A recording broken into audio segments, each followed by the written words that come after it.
Hey guys, welcome back. I'm glad you're here today. Today I got a special treat for you. I've got a new 50 amp plasma cutter. Previous plasma cutter I had just completely crapped out on me. Arced, sparked, let the smoke out, and I've been trying to get it up and going ever since. I got some parts coming from China. If they work, then I'll post a video of me getting that up and going. In the meantime, I hated being without a plasma cutter, so I went ahead and bought a new one on Amazon. Relatively inexpensive, had very good reviews. This is not a paid review or anything of that sort. This is my money I spent to buy this because I needed and wanted a plasma cutter. But what I'm going to do today is I'm going to open it up, bring you guys along, take it out of the box, see what we got. Feeling a little frisky, I may open up and look at the inside and just make sure that there's nothing loose or missing or rattling around in there, just to be safe, because I don't want it to blow up either. Make sure there's no stickers or anything like that. It might void a warranty if I do take that off, or take the cover off. But we're going to pull the box off here and take a look and see what's inside. Alright, well, here's the box.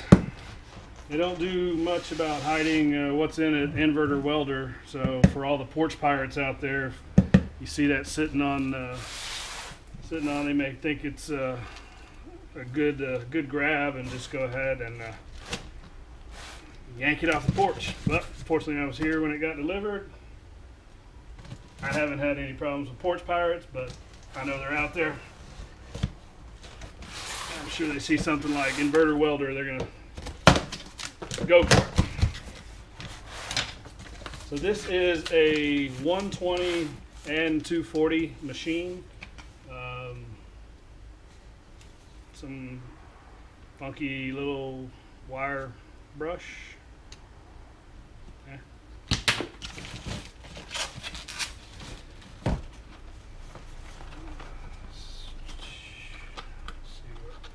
Here's air filter regulator. Looks like a regulator, yeah. Air filter regulator. I've got another, well, I'll probably use this anyways, but I have a dryer, air dryer and filter that I'll probably put in line with this. But since this is the regulator for the setting on the machine, I'll go ahead and use this, figure out how this goes on. We'll get to that.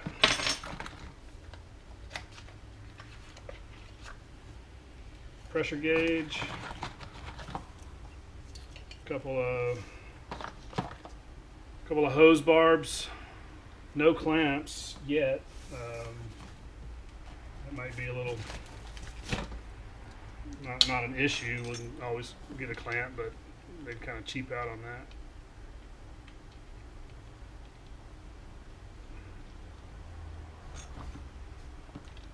Let's put those in temporarily. It looks like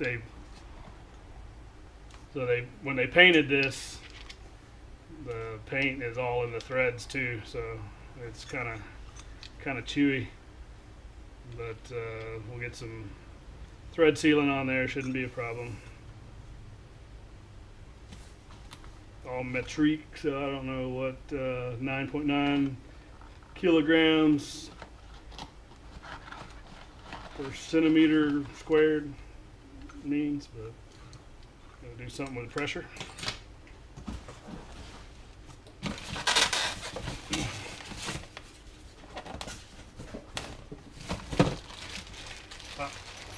They're the hose clamps, so they didn't cheap out there. There's hose clamps, there's the cup. Hell, they even sent in some thread sealant, Allen wrench, nozzles, some of the consumables. Piece of plastic, user's manual. Let's take a look at that. Maybe. No idea. There's our ground clamp with our DINS connector.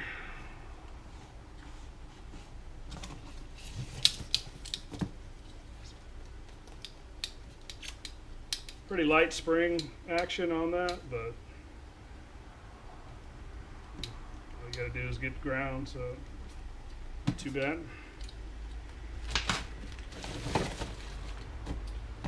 So that's a 115, 110, 120 plug, whatever you want to call it here, standard American household.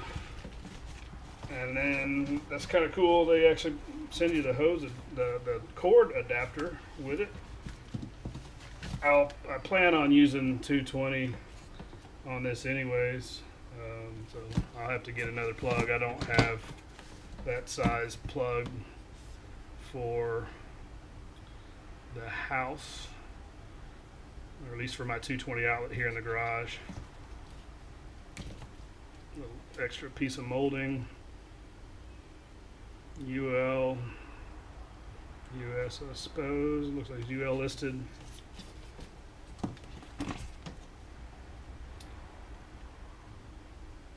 .12 gauge, 3C, 300 volt wire, cord. Pretty short, but not too bad.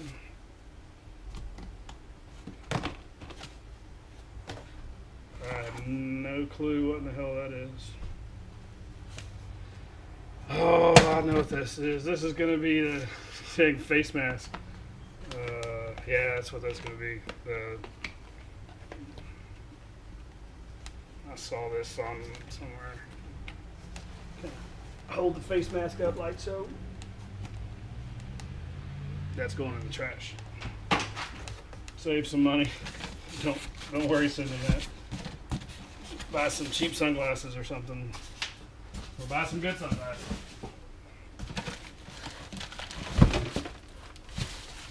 There's all kinds of stuff in here. Small machine, not unlike the other one I had, the 40 amp. Both very small, but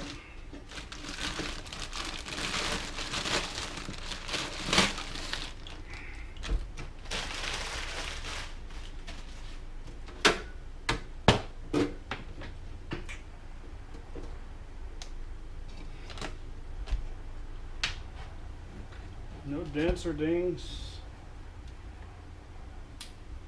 It's got a smell to it, that's for sure.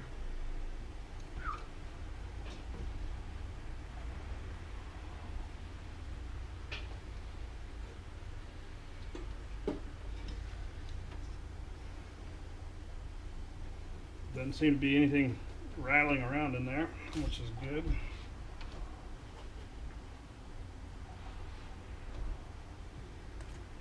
Readout.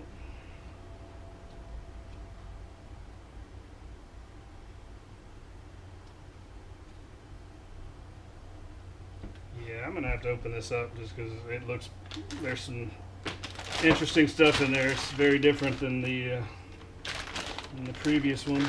Here's the torch. Oh, can't see the torch, can you? All right, here's the torch.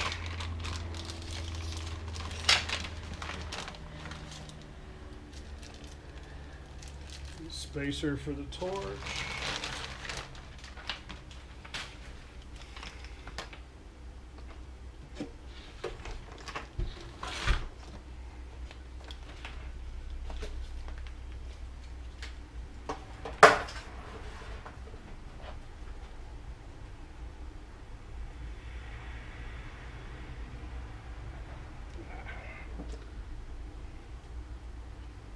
Okay, trying to get it in the frame.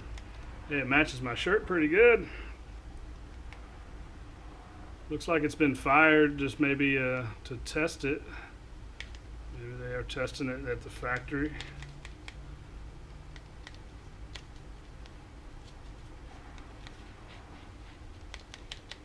it seems fine to me. I'm alright with that. To me, it's not necessarily about, I mean, it feels fine in the hand, but it's more about how it works. So,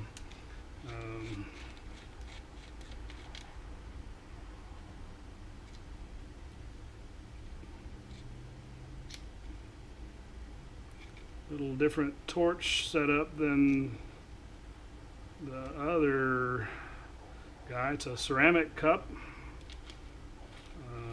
Little big beefy O-ring on there.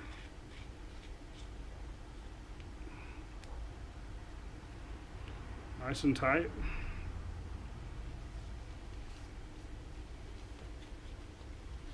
Strainer leaf, some swivel in that.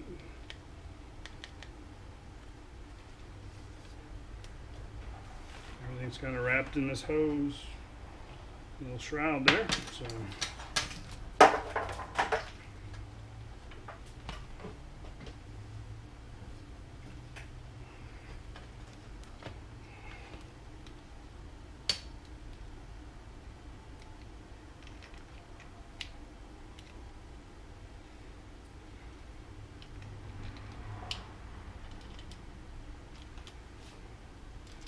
Air hose, and then it's hard to imagine all the current going through this little tiny wire, but that's all there is to it. Which I guess technically the current runs through the ground, which is why it's much more rigid or much higher gauge.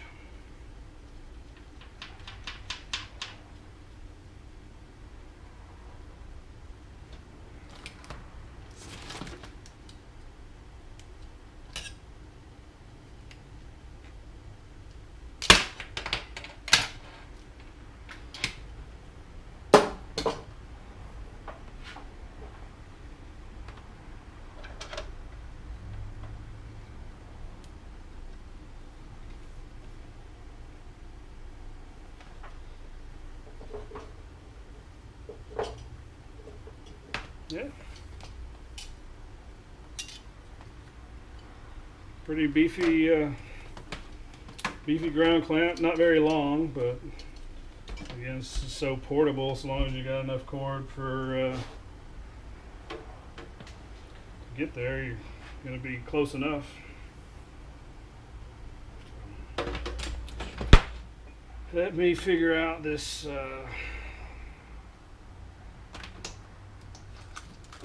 mounting system for the regulator. Alright, I had to move you guys around a little bit. Hopefully you got a little better framing on there. Couple screws to hold this fella in. Mounts right there. No washers on that thing, but it looks like it's going to be all right.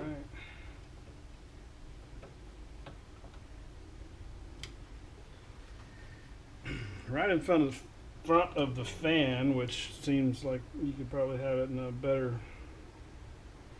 place, kind of keep it from blocking the airflow, but yeah.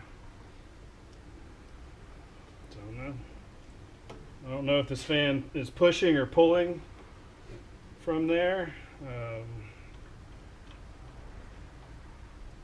Seems to me it'd probably be better if it were pushing out, drawing the air in this way. One of the things I think caused my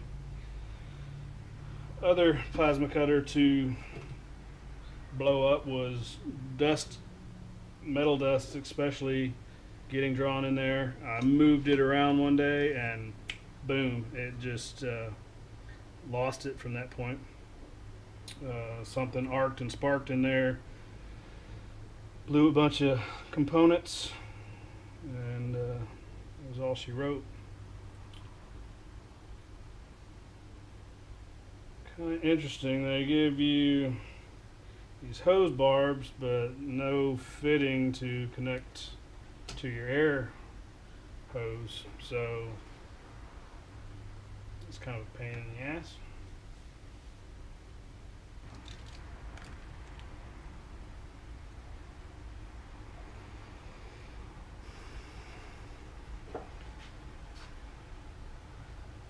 Quick little tip. Teflon tape, if you don't know,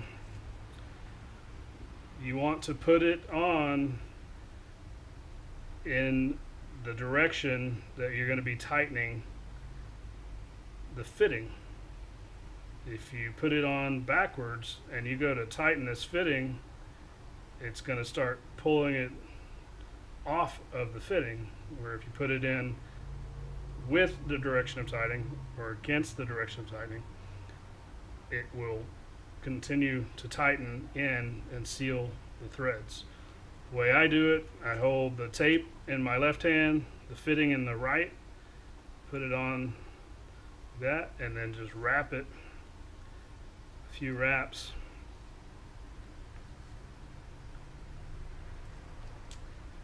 Where you can still see the threads, but they're getting a little shallower, and then snap it off. And when you go to thread it in, the tape is being tightened against the mating surfaces there. Grab a wrench real quick.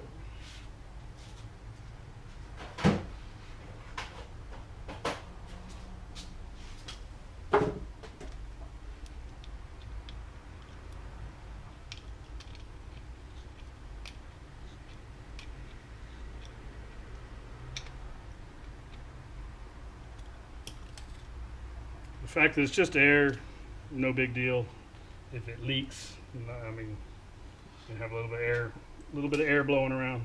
Not gonna cause any major problems.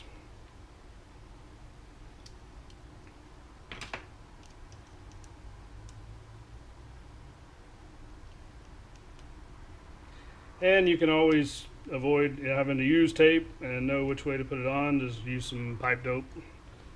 Pipe dope works just as well sometimes as tape. It's a little messier, but those are definitely some very cheaply made hose clamps. Hopefully, it seems to be pretty tight, so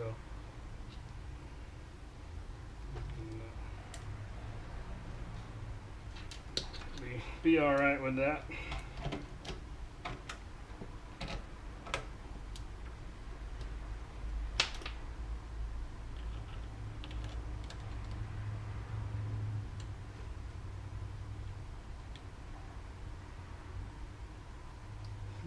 Looking at the gauge, it's metric, so it's not even a pressure gauge. It doesn't tell you. I think it's measuring in bars rather than pounds per square inch.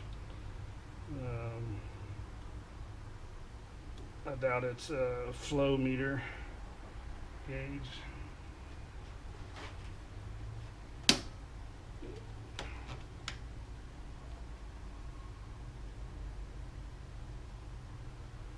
Megapascals.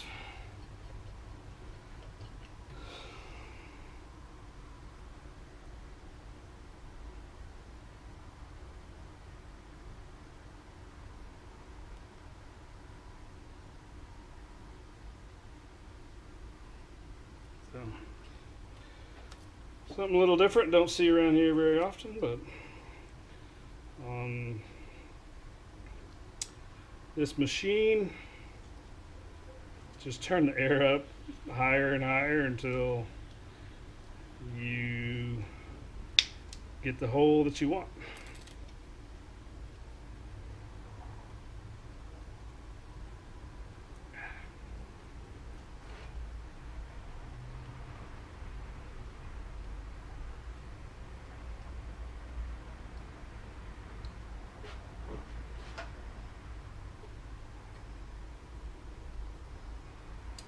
That should do. Now I got to figure out what to do about this this fitting. I think it's looks like 1/4 inch. I'll have to see what I have that'll fit my air compressor hose.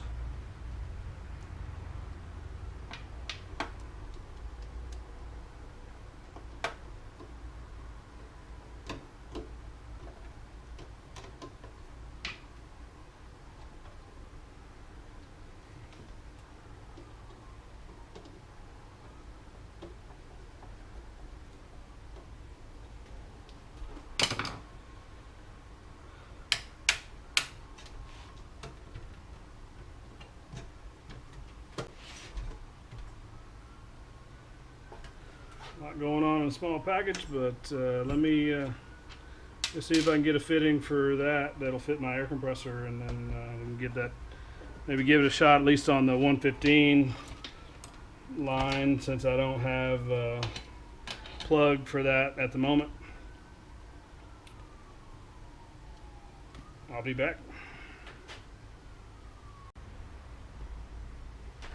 Alright, I've re-taped that. I actually used some thread sealant, pipe dope, little Teflon. Let's see if it still leaks.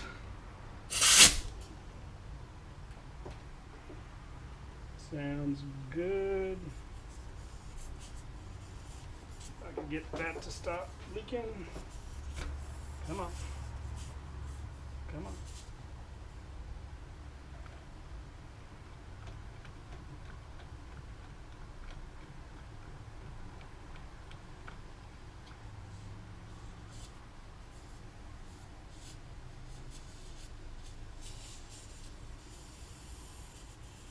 Okay, other than the hose leaking here, everything is now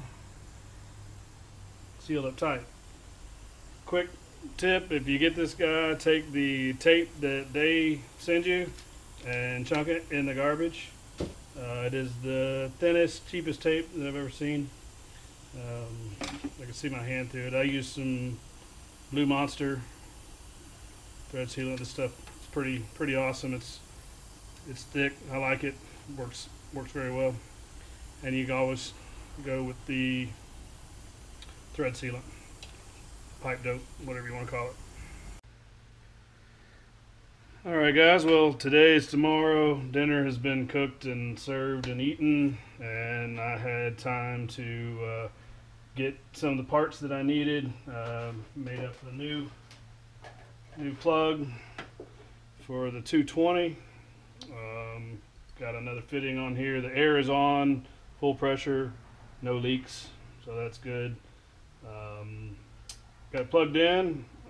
I'm gonna turn it on, and then I've got a piece of 3/16 plate steel over here that I'm gonna turn the camera around, and we're gonna blow a few holes through it, see how this thing works, and then that'll be the end of this video. And then in another video, I'm gonna take the cover off this thing and see what we've got in here. I'm curious to see how this one compares to the HF brand, the Harbor Freight $600 and something plasma cutter. So plugged in, ready to go. Let's fire it on. Fire's on. It's reading 19.5 amps. Dial.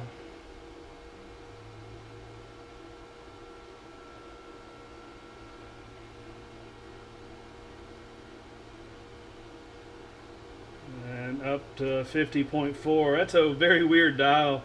It goes 50 to 47, then to 43. And 39, 35, so it goes by 3, then 4, 4, 4, and then 3 on there. At the low end, it reads, on the dial says 20, on the LCD there it says 19 and a half, but 3/16 plate steel. I think we're gonna turn it all the way up and give it a rip. I'm gonna turn the camera around now, grab my glasses, and we'll see if we can cut a few pieces off this thing. All right, the compressor is shut off again. Let's give this another go. Just a piece of what is this? It's 440C stainless. It's just, I'm using it as a guide. I'm gonna make a quick little cut right there, 3/16 steel. See how it works.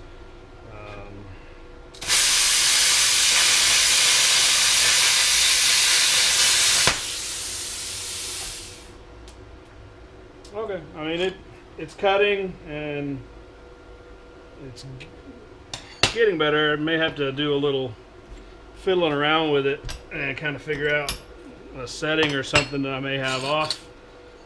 First go around with it. This here's a little piece of aluminum, about an 1/8 inch, about an 1/8 inch thick. I'm just gonna see how it cuts. If it cuts, should cut it, but just kind of curious more than anything.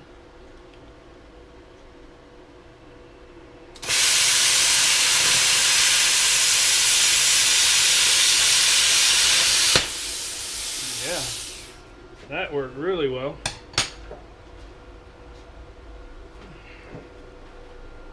It's hot.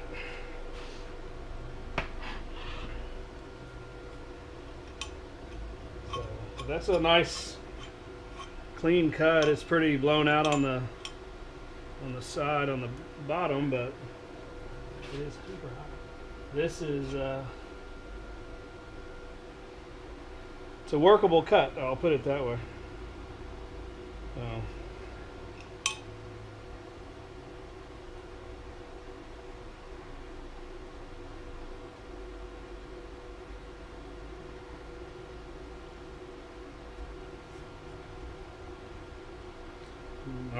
Already touch it now, so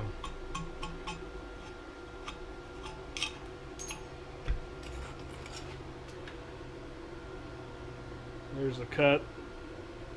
You can see really clean on this side. That took all of a few seconds. Again, it's pretty thin, but I'm going to try this piece again, and I want to see if I can cut off a piece and it not still be on there. I want it to fall off when I'm done. So I'm going to give this one more go around.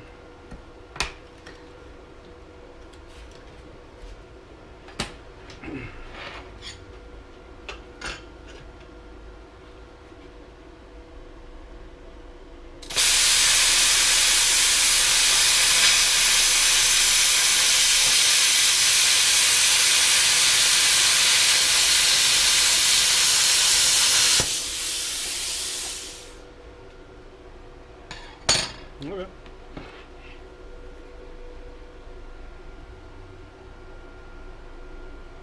A little warm, not too bad. Again, it's going to be hot right up there at the cut. Not all that happy with that, but I think